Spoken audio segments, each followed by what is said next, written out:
Thank you, Madam President.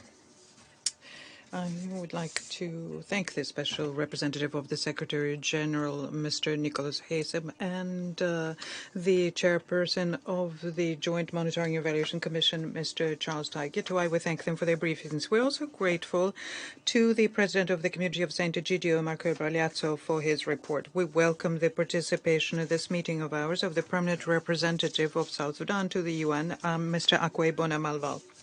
South Sudan is undergoing difficult times today. The situation is being palpably impacted by the conflict in the neighboring Sudan, and this leads to a number of serious problems. The number of refugees and the returning South Sudanese is close to 90,000 people and has become an additional heavy burden for the country. And against this background, we welcome the political and diplomatic efforts made by the President of South Sudan, Salva Kiir Mayardit, the efforts that he has been undertaken since the beginning of the confrontation in Sudan. Juba and other countries in the region know very well the difficult political trends in that country, and that is a prerequisite for finding ways for a settlement. And despite the fact that the situation is difficult, the government has managed to advance in the areas of state building, implementing the commitments they undertook under the revitalized peace agreement and the roadmap associated with it. We note the fruitful work conducted by the Parliament, the launching of the preparatory work for the elections planned for December 2024, and constitution-making work. We agree that there is a need to accelerate these processes and to abide by agreed timelines. At the same time, all of this requires broader support for Juba. We think that what remains a priority still is focused work by South Sudanese authorities to form unified armed forces of South Sudan as a guarantor or further moving the peace process along and successful general elections. We note that the first stage of creating the unified army has been finalized. The agreements have been reached on the structure of mid-level command. Budget was agreed on the deployment of military graduates. At the same time, launching of the second stage of that process is still stalled. Madam President, we are concerned by the news about continued outbreaks of violence in a number of outlying regions of South Sudan, local clashes and intercommunal armed conflicts.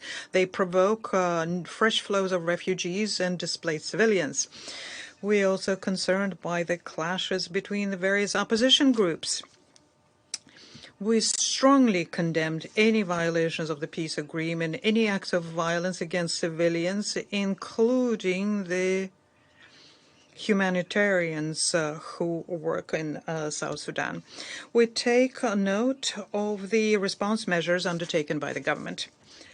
We pay tribute to the mediation efforts by the African Union and IGAD member states, and expect that the very important work done by the St. Egidio community will continue so as to bring new groups to dialogue. And we call upon non-signatories of the peace agreement to join in with the peace process. We support the work done by the UN mission in South Sudan. It contributes significantly to stabilizing the situation and the implementation of the peace agreement. We advocate close coordination of efforts between UNMISS and local authorities so as to successfully settle intercommunal conflicts. We call on the mission to pay greater attention to stabilizing the situation and assistance of South Sudanese authorities as they implement their commitments on transition.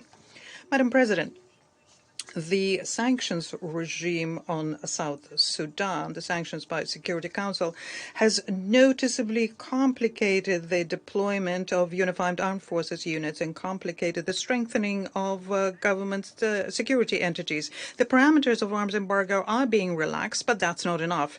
We're convinced that there is a need to have more decisive steps towards lowering these restrictions in line with the request put forward by Juba, which resonates also with the African Union. We are categorically against using Security Council sanctions as a means of exerting pressure or as a means of interfering in the domestic affairs of the country. We're also against complementing them with illegal unilateral restrictions.